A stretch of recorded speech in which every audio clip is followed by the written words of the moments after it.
ஏன் சிவபெருமானுக்கு மட்டும் நெற்றியில் மூன்றாவது கண் இருக்கிறது என்று உங்களுக்கு தெரியுமா? அது வெறும் கண் அல்ல, ஒரு பிரபஞ்ச சக்தி. ஒருமுறை பார்வதி தேவி மகிழ்ச்சியாக விளையாடும்போது தன் கைகளால் சிவபெருமானின் 2 கண்களையும் மூடினார்கள்.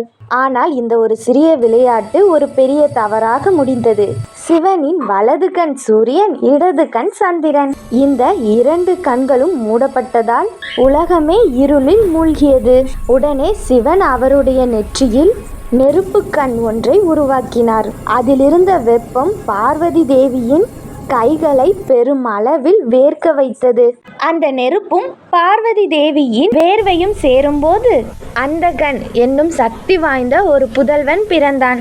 அதனால்தான் சிவன் இத்ரிலோச்சனன் 3 கண்களுடையவர் என்று போற்றப்படுகிறார். இன்னைக்கான கேள்வி: சிவபெருமானுக்கு பிடித்தமான தானியம் என்ன?